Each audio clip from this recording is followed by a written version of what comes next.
La escuela nos da un conjunto de herramientas para desempeñarnos con fluidez en la vida cotidiana. Pero la realidad cambia a un ritmo vertiginoso y la escuela tiene el desafío de adaptarse a esos cambios. ¿Qué conocimientos debe adquirir un alumno en la escuela? ¿Se debe privilegiar lo que reclama hoy el mercado de trabajo? ¿O el diseño de los contenidos escolares debe imaginar el tipo de sociedad que queremos ser en los próximos 20 años?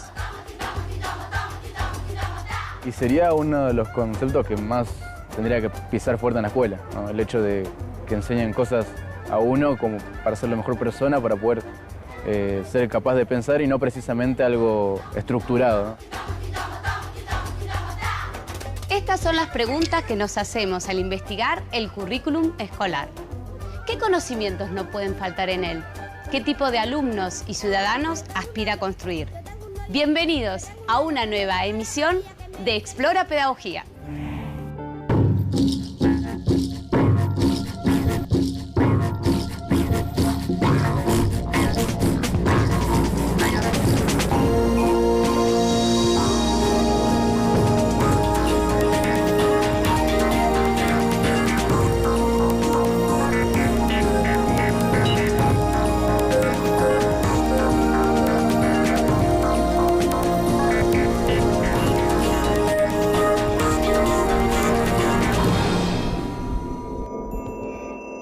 En la escuela se aprende matemática, geografía, literatura, en suma, todo el conjunto de conocimientos que aparecen en los manuales.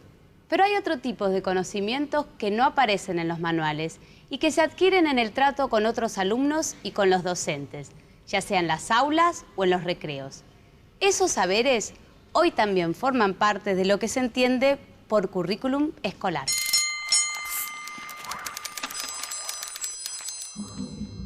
El currículum puede entenderse de dos maneras. Por un lado, como el plan de estudios, el diseño que tenemos escrito, lo que llega a las escuelas y les dice, bueno, tienen que enseñar esto.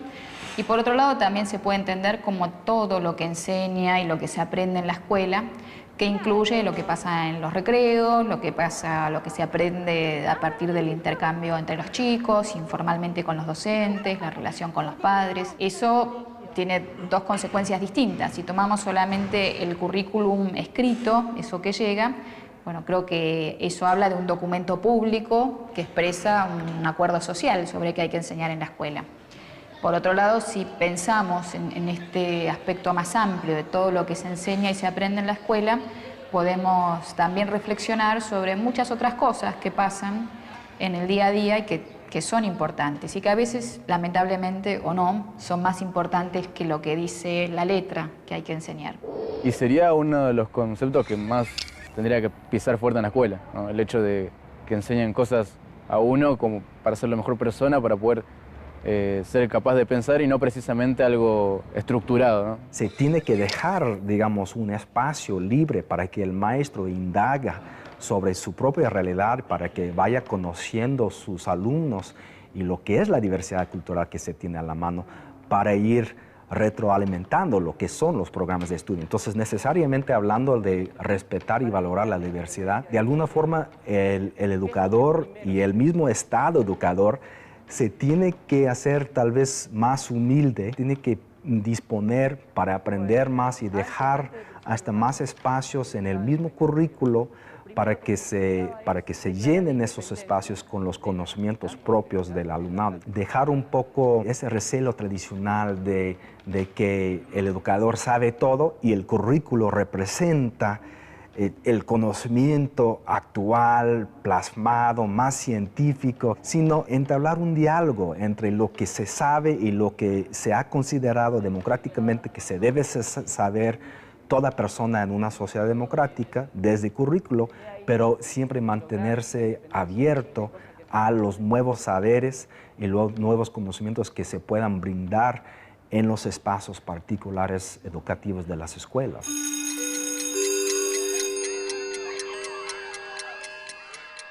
La educación de nuestros padres no respondía a circunstancias históricas. La enseñanza de herramientas básicas como la lectura, la escritura o la matemática era siempre la misma. 2 y 2 siempre iba a ser 4.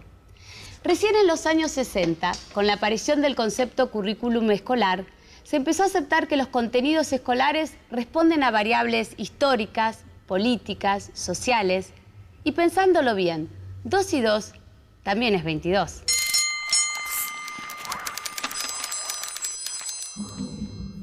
La palabra currículum es una palabra latina que se empezó a usar para hablar de un plan de estudios en el siglo XVI.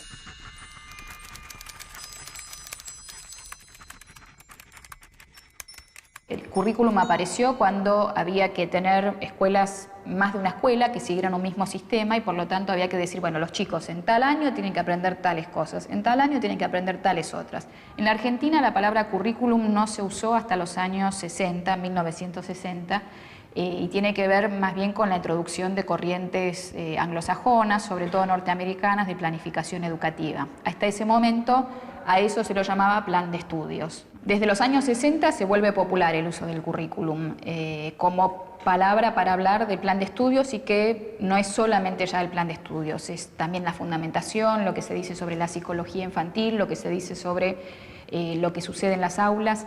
Y esto se vuelve mucho más importante en los años 80 y 90, con la recuperación democrática. Viene toda una oleada de reformas de los diseños curriculares, sobre todo en los años 90, en que hay una reforma muy profunda de los contenidos a enseñar. Todo plan escolar es una selección, un recorte. Es inevitable que ciertos contenidos predominen sobre otros, porque no se puede enseñar todo. Cada selección refleja una determinada idea de cómo debe ser la enseñanza, o un alumno, o un ciudadano.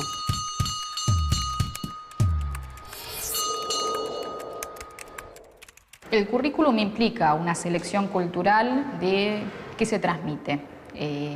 Hoy tenemos, bueno, la cultura es enorme, es múltiple, es todo esto que nos rodea. Bueno, ¿qué de todo esto creemos que tenemos que enseñar a los chicos? Esa selección cultural nunca es neutra, siempre implica incluir ciertas cosas y dejar otras afuera, y más todavía cuando tenemos, bueno, no sé, 4 horas, 5 horas, 8 horas a lo sumo de clase y las limitaciones que tenemos para enseñar en la escuela. Me parece que ser conscientes de que hay una selección cultural, de que hay una decisión involucrada en qué enseño, qué no enseño, es fundamental. Y hacerse cargo de esa decisión política y ética. ¿Qué quiero dejarles a las nuevas generaciones? ¿Qué creo que es importante para ellos en términos generosos, en términos amplios? Ustedes conocen ampliamente su trayectoria. Él sí obtuvo su grado en Historia en la Universidad de Chicago y su doctorado en Ciencias con especialidad en Investigación Educativa en el CIMESTAB, institución en la que trabaja actualmente. Sus estudios etnográficos acerca del trabajo docente y de la vida cotidiana de las escuelas han marcado un hito en el estudio y la reflexión acerca de las culturas escolares. Ha recibido numerosos premios y su producción bibliográfica es enorme y está en permanente crecimiento. Así que solo con esa presentación vamos a darle la palabra a él.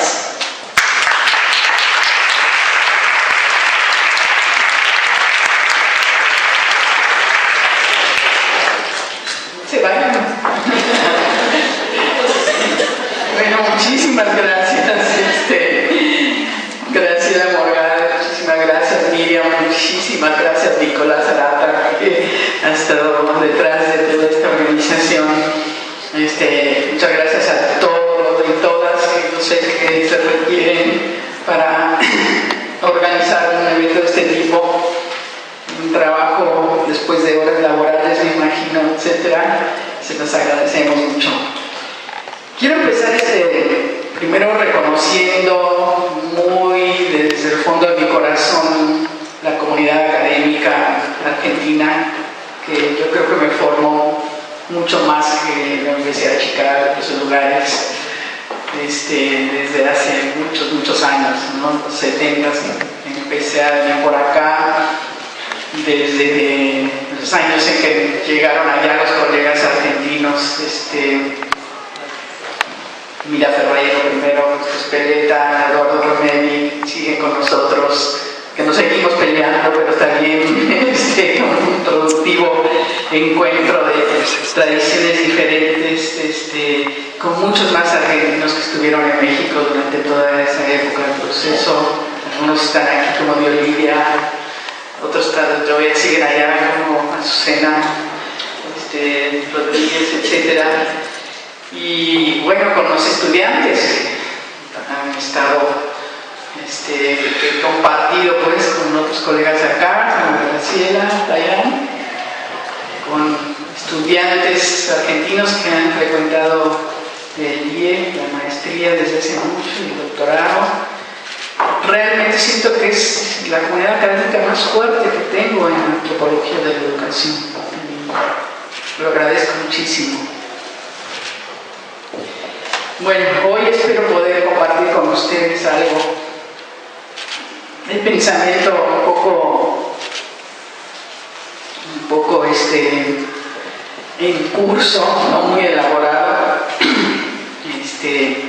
sobre cómo pensar mucho más históricamente la cuestión de las culturas escolares, que ha sido el tema desde hace mucho. Y me pregunto, me empiezo con una pregunta que digo que es una pregunta común, pero en realidad no es nada común, pero es una pregunta con la que nosotros iniciamos mucho del trabajo etnográfico en el estado de Tlaxcala cuando empecé a mirar escuelas, y cuando pensábamos que sabíamos lo que es una escuela, ¿no? Es como del todo obvio para todos nosotros que hemos pasado, ¿cuántos años? 12, 18, 20 y tantos años dentro de las aulas escolares, lo que es una escuela. Y todos pensamos reconocer una escena escolar o algo escolar en cualquier contexto cultural o histórico. Y me gusta pasar muchas fotos ahora porque creo que dicen más, ¿no? Estas son particularmente reveladoras de lo que puede ser la imagen de lo escolar, la foto de clase, ¿no? Esta es una tomada de un artículo de Caitlin Manier que es muy bello, porque si se pregunta justamente si esta es la foto de la escuela que predomina en nuestro pensamiento acerca de las escuelas, las chicas formadas posando con las maestras al lado,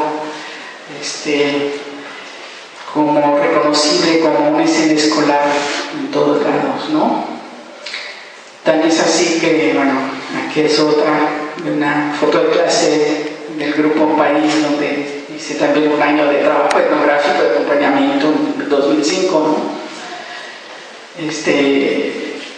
La pose con los maestros al lado, con el grupo muy distinto en este caso, y estas son algunas de las cosas que quiero también que se noten al mirar estas fotos.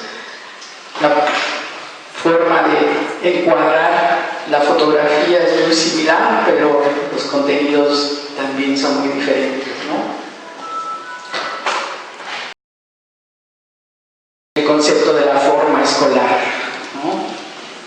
El concepto desarrollado por los franceses, sobre todo Guy Vincent, desarrollado por varios autores, ¿no? Donde suponen así una constancia de cierto tipo de rasgos que identifican lo que es una escuela.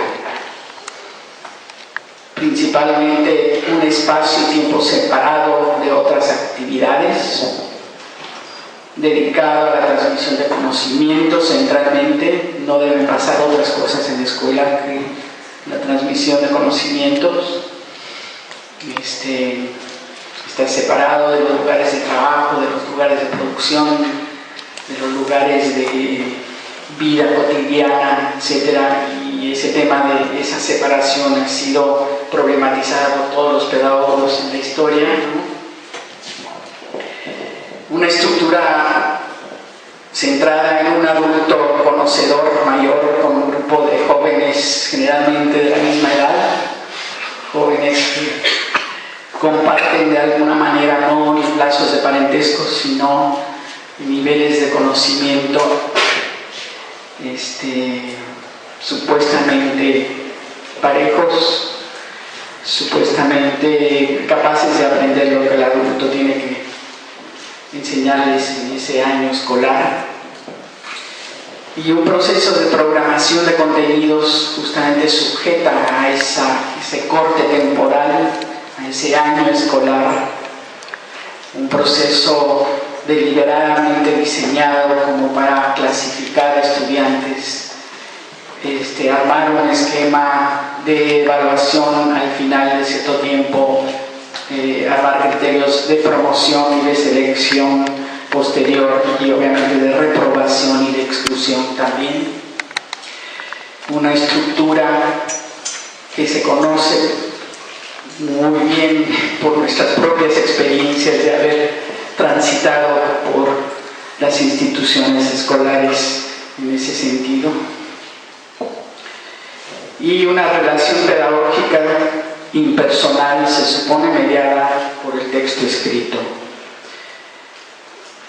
Entonces, este tipo de constantes de lo que es la forma escolar se visibilizan muy rápidamente cuando tratamos de hacer investigación educativa, ¿no?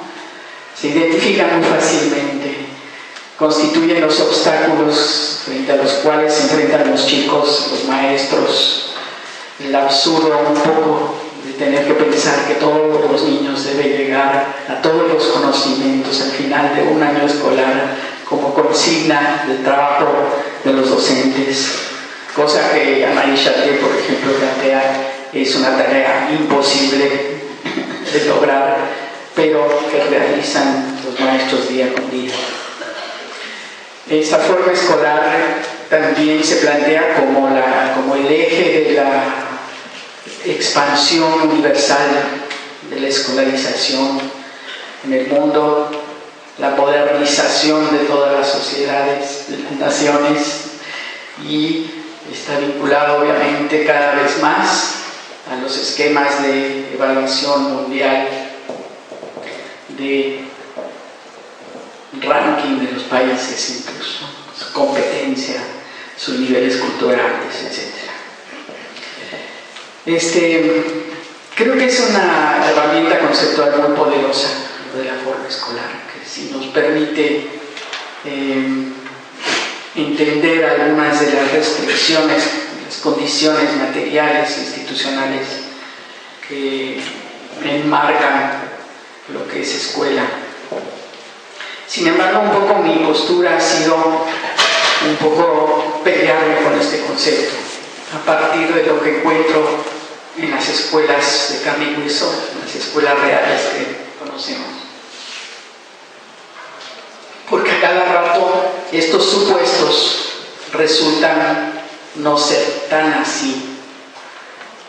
Cada rato estos supuestos, por ejemplo, una relación impersonal mediada por el texto escrito en el aula, sí, a veces sí, pero una gran cantidad de las relaciones, interacciones en el aula pasan por la oralidad y muy personal, ¿no? Entonces, una gran cantidad de cosas que observamos, que sentimos, que experimentamos en la escuela, no tienen que ver con este concepto de la forma escolar. Entonces, ¿qué pasa? ¿Con qué podemos dar cuenta realmente de lo que está pasando?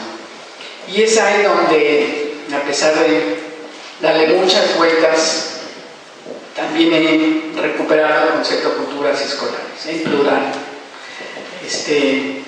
Un concepto obviamente debatido por todas las implicaciones negativas que hemos estado viendo también del concepto cultura, las implicaciones de atribución, de homogeneidad, de sistematicidad, de causalidad, de, sistematicidad, esencialismo, etc. Pero que significa o da una posibilidad de entrar a comprender un poco mejor la diversidad de lo que realmente es escuela. E incluso da la oportunidad de preguntarnos si algunas de los lugares en que ocurre el encuentro educativo que no se consideraban escuelas sí pueden entrar en una gama más amplia de lo que es el fenómeno educativo escolar. Porque la forma escolar se creó bajo el supuesto, de hecho, de una institución creada en la modernidad europea, ¿no? Y gente como Marie-Madeleine Corpé en Francia se pregunta, bueno, entonces en las estadísticas del siglo XIX de pronto contaban escuelas, registraban escuelas y quedaban fuera, obviamente, las equivalentes a las amigas, no sé si había amigas también, pero de las mujeres que daban catecismo a las niñas, enseñaban encaje, enseñaban por ahí también a leer, etcétera, etcétera. No son escuelas, ¿no? Tampoco son escuelas, y esto se ha debatido mucho, por ejemplo, en UNESCO, UNICEF, en las escuelas coránicas, ¿no?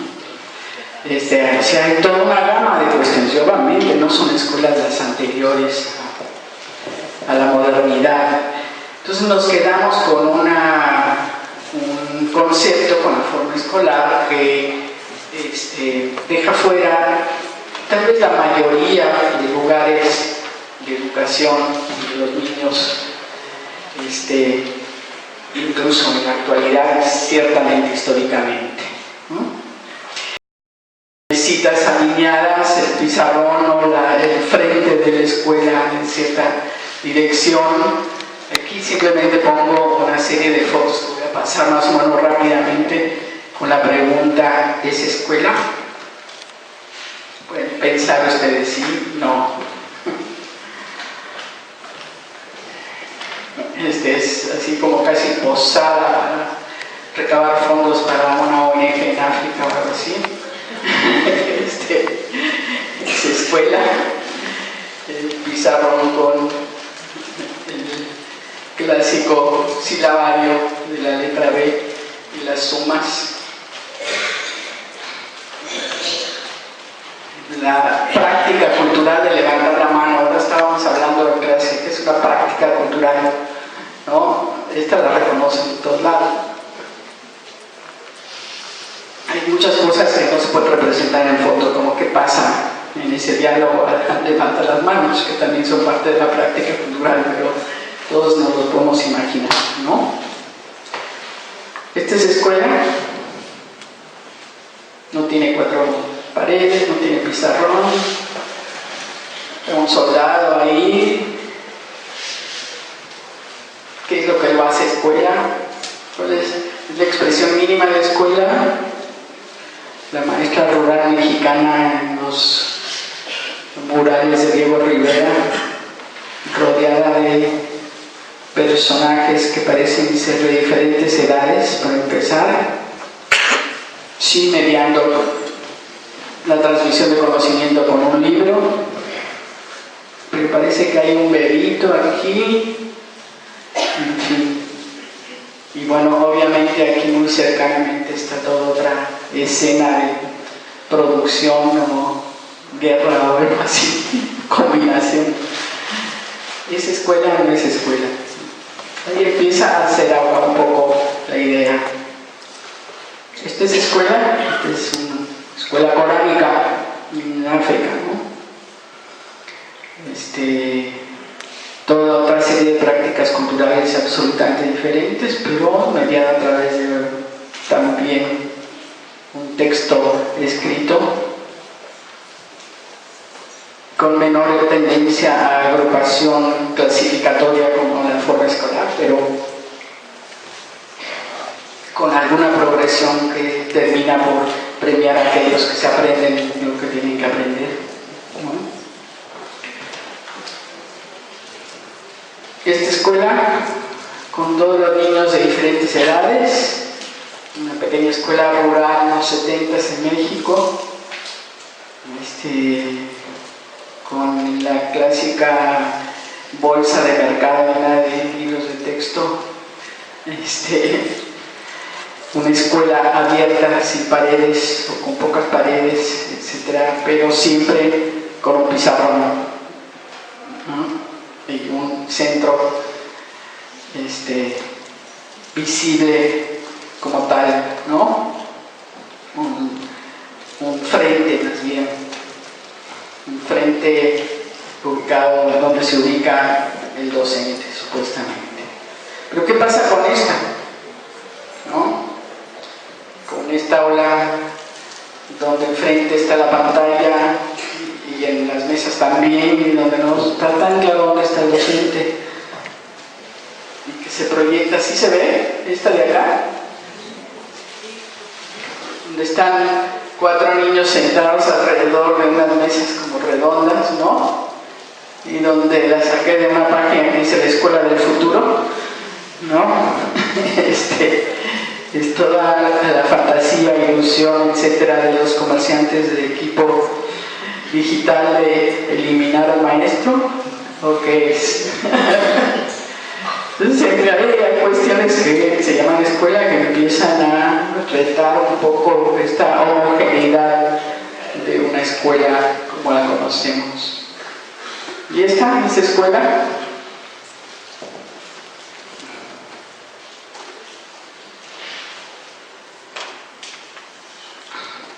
Aquí tuve una gran discusión sobre este tema de la forma escolar con un colega historiador que tomó esta foto. Esta es escuela también. Es una clase de catecismo fuera de la iglesia, ¿no? Pero también está alguien parado frente a un grupo con la meditación de texto, etc. También es escuela. ¿Quién sabe? Esta es escuela. Una clase en un laboratorio científico donde todos están haciendo experimentos, etc., donde el frente se pierde, el docente está medio atrás, etc. No sé si hay secundarias de este tipo acá, pero seguramente no, que donde empieza a romperse también ese esquema, y además en esa misma... ¿Esta es escuela? ¿Cómo lo sabemos que esta es escuela? ¿No? ¿O puede ser otra cosa? Seguramente no, porque tienen uniformes. Además están haciendo una práctica cultural de ilustrar una lámina que se va, una ficha, le dicen acá, ¿no? Que se va a exponer por equipos, etcétera, etcétera. O sea, toda una serie de cuestiones que nos llevan hacia, claro, es parte, pero bueno, están afuera en el patio, no hay maestro presente, están interactuando entre ellos, etc. Esta es simplemente la ventana, pero ya con la ventana sabemos que es escuela, ¿no? Ahí iba por Jujuy viendo, esa es escuela, ¿no? Grabando fotos. Ahí como señales ahí muy claras de lo que se ve como producción escolar, ¿no? Pero también las escuelas están cambiando, por lo menos en México, yo creo que acá también, todo ese espacio escolar ilustrado en textos antiguos y en fotos antiguas va cambiando. Pues aquí también estos son espacios escolares. Sí lo son, pero diferentes. Un espacio llamado biblioteca o rincón de libros. La nueva edición de las aulas multimedia, digitales, etcétera, llenas de computadoras que nos sirven, supuestamente mediados por textos, pero no sé qué tanta lectura se hace, tanto copiar y pegar se hace, o qué tanto navegar se hace, si hay conectividad o no, pero en fin, toda una nueva edición donde también el docente no está muy presente, ¿no? O no siempre está presente. Pero también antes había ese tipo de otros espacios, no es solamente una cuestión reciente, ¿no? En esta escuela rural que era hecha como la normatividad de la escuela rural mexicana en los 30 se exigía. Bueno, hay palomares, cocina, baño, casa del maestro, talleres de carpintería, siembra de árboles, atrás una parcela, se dio toda una serie de espacios también distintos que intentaban romper ese encuadre de la escuela separada de la comunidad, haciendo a veces una especie de simulacro de la vida dentro del espacio escolar, ¿no? Que funciona a veces y otras veces quién sabe. Pero que, bueno, sentó toda una serie de tradiciones docentes muy importantes, por lo menos en México y supongo que por acá también, ¿no? Esta sí está muy claramente armada como escuela, pero ¿ven qué están haciendo? Comiendo, claro. No que no se comía en la escuela. Esa fue una de las primeras intercambios que tuve con Justa hace mucho tiempo. Tratábamos de definir la escuela. Es que en la escuela no se come. Ah, ¿no? Es el día del niño, le llevaron tamales y pastel, qué sé yo, entonces sí se come también. Se hacen muchas otras cosas que aparentemente no deben hacerse en las escuelas, ¿no? Cosas muy diferentes en cada país, en cada sistema, en cada, ¿no? Y estas señoras van a la escuela, pues también es clase de adultos, de alfabetización, ¿no? No es el espacio escolar clásico, pero por ahí también están mediando. Bueno, era clase de alfabetización junto con clase de manualidades, junto con clase de grupo de danza. Tres cosas juntas, porque pues a clases de alfabetización para qué van, ¿no?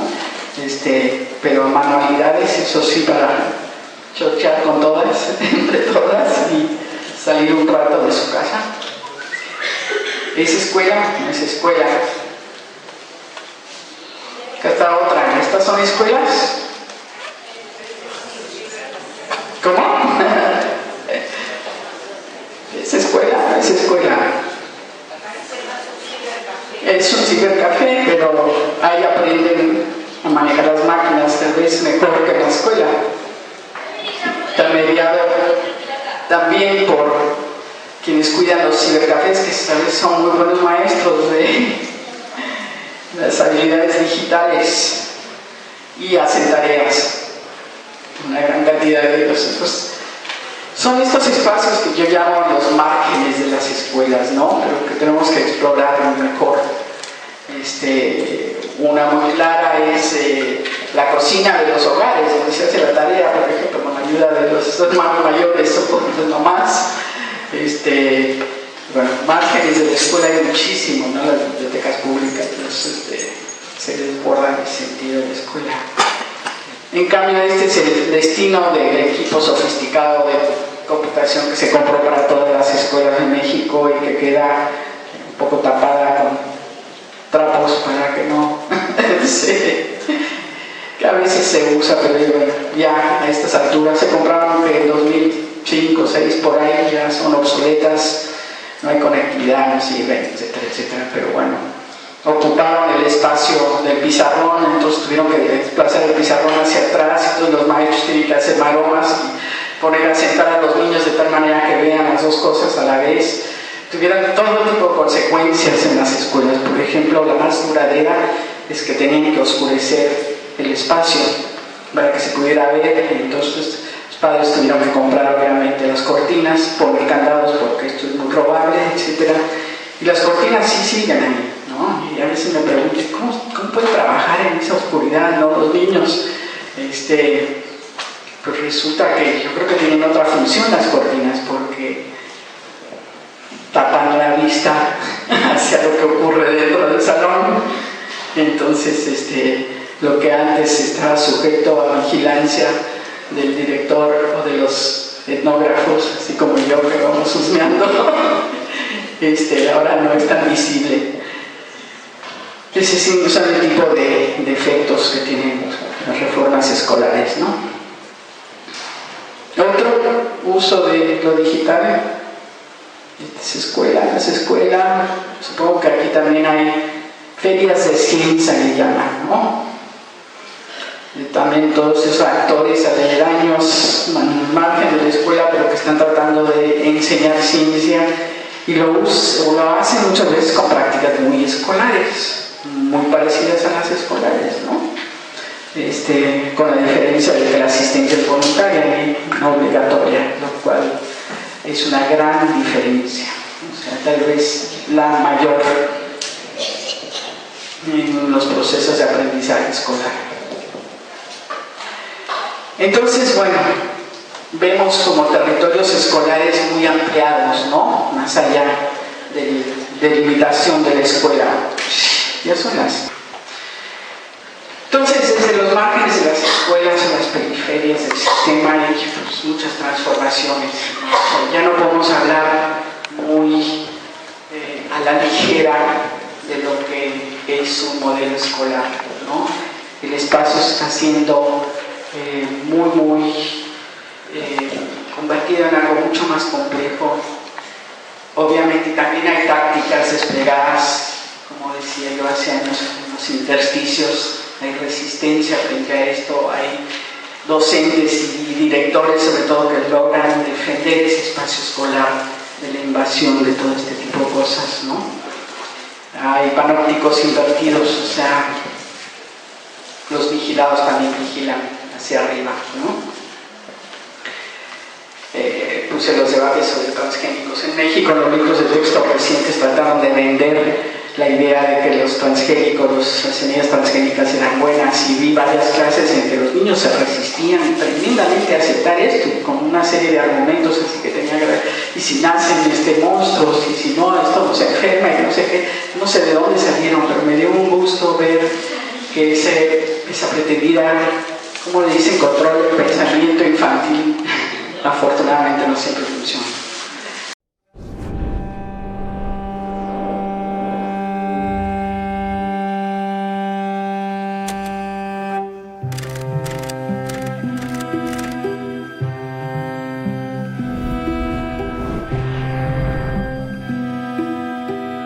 My father was a person who was very happy that I was born a girl, because he said girls should do exactly the same thing as men, and he was happy that I was not a boy but was a girl. They basically shot people into the Danube. That was easy. So standing with the mother at the Danube, or where the shooting began, I was never afraid. That's important. I was never afraid. I looked at the Danube. I said, the question was, when I am going to jump? I told my mother we should not stay here, because if we stay here, they kill us.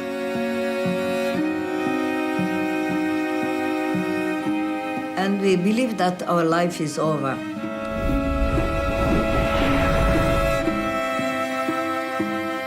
But then, of course, I came up from the cellar to pee, yeah, because that was no possibility to do it in the cellar. And I saw that soldiers coming to our house. So I said, look, now that's the SS. And one soldier opened his head, and I saw the red star there. That was a Russian. Started to shout, the Russians are here, the Russians are here, we are liberated.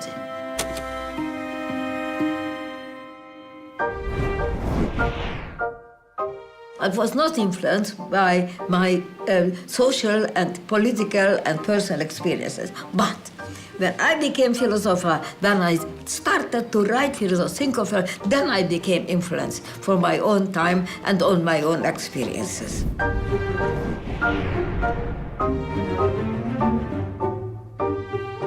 In Hungary at that time, that was the beginning of the communist rule, he was not permitted to teach Marx.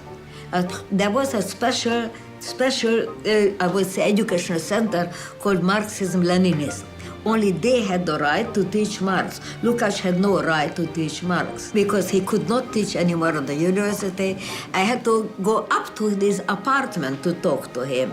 I can tell you, I was standing at least for 10 minutes before the door because I did not dare to ring the bell.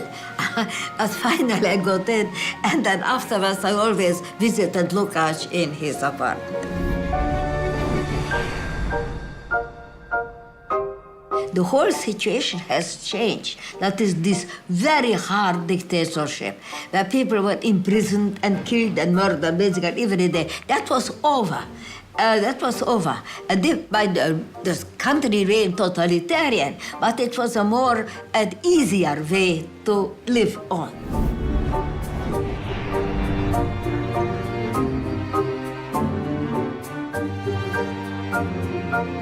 I considered myself a communist, and the Communist Party considered me an anti-communist.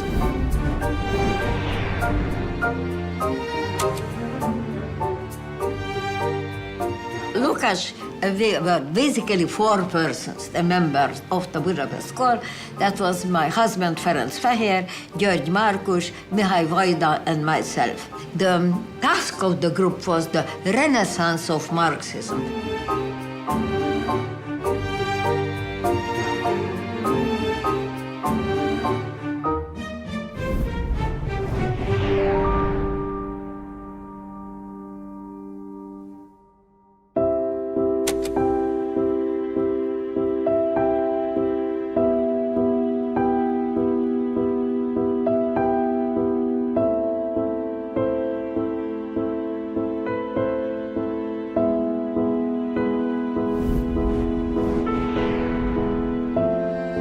After the Second World War, of course, a few people still believed in the perfection and communism, etc., but mostly people lost really the conviction that the human race as such can be perfected.